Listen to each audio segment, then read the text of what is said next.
it looks like, again, this is the main thing. We're waiting for Facebook to start up. It says that it's not working, but apparently it is, and video in general, just trying to get back to making certain that everything works on here. So for right now, it looks like we're in business, but if we have audio problems for right now, it looks like audio is coming through so far with no problems, but if there's anything in the way of audio issues on Twitch, please let me know. It looks like for right now we are good on Facebook, surprisingly. So it looks like we're ready to go.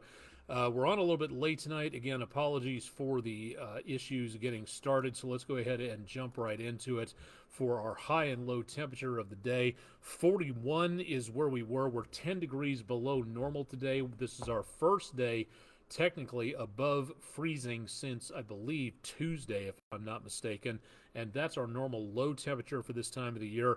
Record low 0 that hasn't been broken since 1940. We'd have to get down a lot farther than that for later on tonight, as we see again some of those temperatures becoming a bit of an issue. Right at 10 o'clock, again, temperatures in the News 12 viewing area. By the way, welcome to Weather Overtime, our online video weather blog.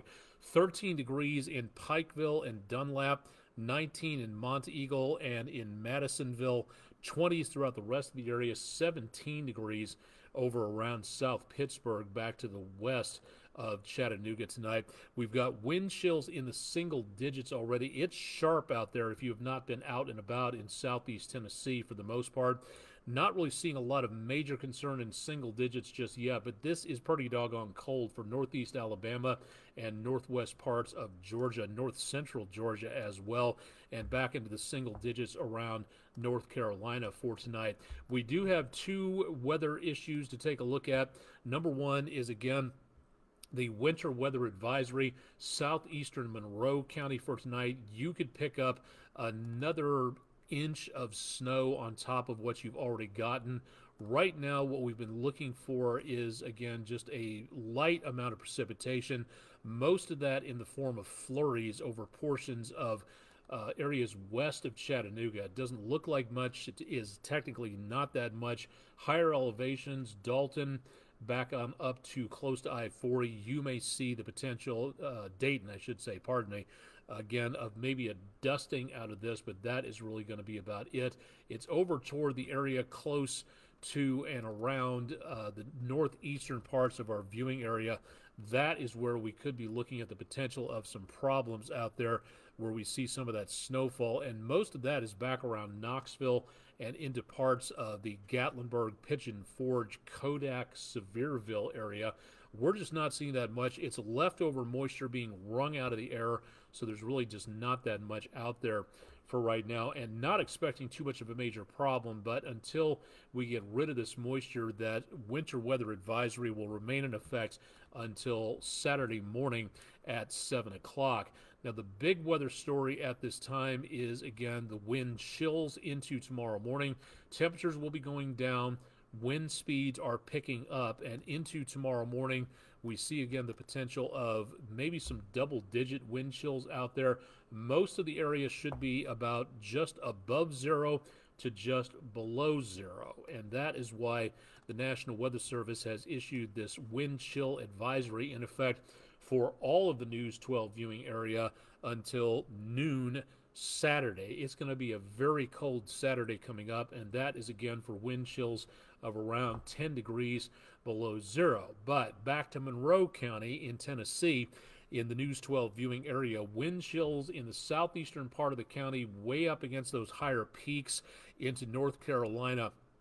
Wind chills could be at those higher elevations 20 degrees below 0, so a wind chill warning has been issued for that part of the News 12 viewing area. Again, that goes until 10 o'clock Sunday morning, as those temperatures will continue to be very much on the cold side out there, to say the least. So if you're out and about, this is what you really need to watch out for in the next couple of days' time. We've got, again, these minor areas of snow showers taking place. There's really not that much left of anything out there. Our next system into next week, spinning our direction, going to take the rest of the weekend to go across the country, and that's going to give us the potential for some more rainfall out there. And coincidentally, some warmer temperatures as we go throughout the next couple of days. But we're not going to be seeing that warm up immediately. For the next 72 hours, temperatures into tomorrow morning, lower teens.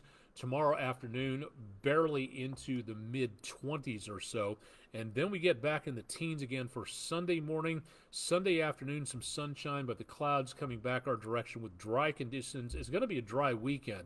It's just going to be pretty chilly out there. We might make our way just above freezing for an hour or two on Sunday. Monday morning, we are back in the chill with the lower 20s possible. And by Monday afternoon, we see the temperatures back above freezing pretty well, back in the lower to mid 40s, close to normal but still below normal. And then by Monday evening, chances of rain start to move our way from out of the west as that next system gets a little bit closer to us. That is where we're going to be seeing the potential of some more rainfall across much of the region. So from the Bailey's Heating and Air Camera on the EPB Fiber Optics WeatherCam network, quiet and dry, clouds kind of fractured upstairs, but going to be clearing off into tomorrow. Wind chill advisory overnight, mid-20s for highs on Saturday, lower to mid-30s for high temperatures on Sunday, mid-40s on Monday, and then more chances of showers and some thunderstorms by later on next week. But take a look at those temperatures going from approximately 25 degrees below normal to about 10, 15 degrees above normal by the end of the week. We see some thunderstorms, but there is no indication of anything involving severe weather. What it does look like is that we're going to be seeing a very mild and a good possibility of seeing a pretty soggy week coming up, but that'll help wash the cars off. That'll help get the salt and whatever other treatment stuff goes on the roadway, wash some of that away and give some cleaner conditions out there. Hopefully, again, get rid of some of that ice and snow as well. So that's the main thing of what we're going to be looking at for now into next week. Does not look like any severe weather for here, but I would watch this area toward the latter half of the week to see what exactly might be coming our direction, and that could be a problem unto itself. If we get enough possible stormy weather out there, we'll wait and see what's coming our way before we take too much judgment there. Our weather window, Langley Roofing, picture of the day, Greeter Falls in Altamont, frozen over nicely. A lot of frost on the trees and the rocks and on the water surface as well. Thank you very much, News 12 viewer Les Woodley, for a beautiful picture there from what looks like Frostbite Falls. If you got a picture in and around the area, let's see it, or even out of the area. If you're coming in from out of town or watching us on the internet, please send us your pictures with the description. You can leave your name off if you want to. Send it to social media comments section or just email it to us at pictures@wdef.com. If you're heading out the door tomorrow for some outdoor activity, you're a braver person than I. We'll be looking for those northerly winds, very breezy, cold and dry throughout the day, and those wind chills will be low, between 0 and 10 throughout the rest of the day, which means that if you're heading out for that round of golf, you're going to need to make certain you are bundled up properly, because we have got some pretty ugly conditions out there. This is not my idea of golfing weather. Probably not what you would get at your local summertime golf course, but it is going to be breezy and cold. So if you absolutely have to get out and go for an 18-hole course, it doesn't look too bad for the time being. Downtown at this time, again, not seeing a lot of problems here from Bailey's Heating and Air Camera. From the Lee Point camera at 153 and 64, the Plainview Outdoor Advertising camera showing traffic light and moving along well for a Friday evening. Likewise, I-24 from downtown on the Patriot Concrete camera. All these cameras available on our EPB Fiber Optics WeatherCam network if you'd like to see more about what's going on there. Traffic back to normal after construction and slowdowns at rush hour at the Tomahawk Crane and Rigging camera at 24 and 75. And from the North Shore, looking out over downtown and the Tennessee River, trees are waving around a bit, and a bit of a broken surface on the Tennessee River with those winds picking up for this evening. So we're not seeing too much to show in the way of heavy concern with wind at this time. Really gusty winds, but they will be out there. Notice the surface of Lake Chickamauga at Island Cove Marina and Resorts, a little bit on the choppy side out there, so we continue to see some very breezy conditions for right now. Temperatures at the 10 o'clock hour, 23 degrees, well below freezing. Winds west-northwest at 10. That means wind chills down in the lower teens, and that's the way it looks like it's going to stay as we go into the evening hours tonight. It'll be cold tomorrow, but if you got a telescope or a good pair of binoculars for the holiday gift-giving season, the Barnard Astronomical Society would like to help you know how to work that better and become a better amateur astronomer. Tomorrow, that's Saturday the 20th, 3 p.m. to 6 p.m., outdoor Chattanooga at the Philip Grimes Center, 200 River Street. Again, that's from 3 to 6 p.m., barnardastronomy.org to find out more about the workshop and how you can get involved in that. Plus, the day after that, coming up at the UTC Clarence T. Jones Observatory, their first star party of the 2024 season. The lecture topic will be on the moons of Jupiter and on the constellation of Taurus the Bull. Saturday the 21st, gates open at 5:30. That's at the UTC Jones Observatory at 10 North Tuxedo Avenue. The lecture and planetarium begins at the planetarium show begins at 6 p.m. Telescope viewing will go on until 8 o'clock. And again, if you'd like to find out more, Facebook page is facebook.com/UTC Jones Observatory if you'd like to see more. Once again, we are looking at getting into the thick of severe weather season over the course of the next several days and weeks. So now's the time to get prepared for that. We have new meetings being scheduled by the various National Weather Service agencies out there. If you are in Chattanooga or Hamilton County, please consider becoming a Skywarn volunteer. Attend this meeting if you can. Sign up at weather.gov/MRX.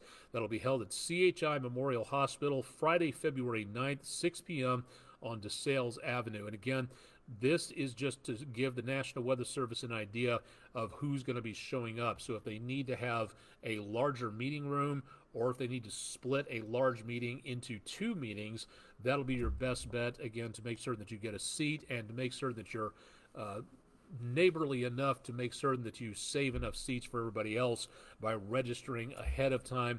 National Weather Service website from National Weather Service in Morristown, weather.gov/MRX. That's the three-letter code to find out more. These Skywarn meetings last about an hour, hour and a half, depending on how many questions are asked and answered. So if you'd like to know more about that, tons of information here.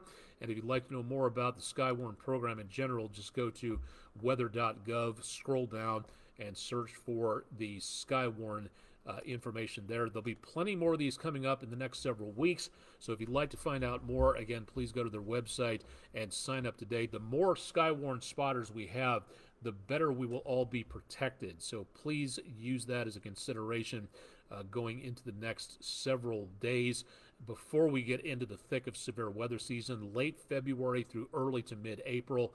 That's prime time around here for severe weather, so now is the best time to get ready. Once again, we've got a possibility of wind chills down in the negative double digits, so wind chill advisory in effect, wind chill warning for Monroe, Tennessee, in the News 12 viewing area over there on the east side. And once again, if you're around southeast Monroe County, could be another inch of snow heading your way tonight, along with those winds. So we could be seeing some possible problem driving into tomorrow. Getting into the next few days, the really good news at this time is that we are getting close to the time frame of getting into baseball season. It's out there. It's going to be coming along, but it's still got a ways to go. So one of these days we'll be getting back to baseball season. April 9th, in fact, the Chattanooga Lookouts return to their home field. Their season actually begins April the 9th, but they will be back to the home turf at around AT&T Field coming up again on April the 9th. And again, more information at their website. And of course, we'll keep up to date with what the weather's going to be like coming up into the next few days and weeks. So keep it tuned to News 12 as we count down to baseball season and spring coming back once again. Probably some cool games to start off with, but looking forward to the popcorn and Cracker Jacks and everything else about baseball season. So keep it tuned to News 12, and we'll keep you updated on what we may be looking at as we go toward the beginning of baseball season. Looking forward to welcoming back the Lookouts and minor league baseball again for the entire year. That should wrap it up. We're doing a shorter show tonight. We got to get things organized for News 12 at 11, so we'll go ahead and sign off for now. Meteorologist Todd Heislip will have details about your forecast Saturday and Sunday night at 11, so stay tuned for information there. And Chip Chapman will be back on your forecast bright and early on Monday morning, starting at 5 a.m. It's going to be a sharp, cold one then, too, and there still could be some closings out there, so if you would like to check in with closings over the weekend and into next week, head to our website where you can see this weather blog and the last newscast and a whole bunch of weather information and tons of information available again at wdef.com/weather. I'm Chief Meteorologist Austen Onek. This has been Weather Overtime for Friday night, the 19th of January. We'll see you back here next week. Please, let's be careful out there. Stay warm, stay safe through the weekend, and as always, stay tuned to News 12. All kinds of information available on air and online. Thanks for joining us, and have a great weekend.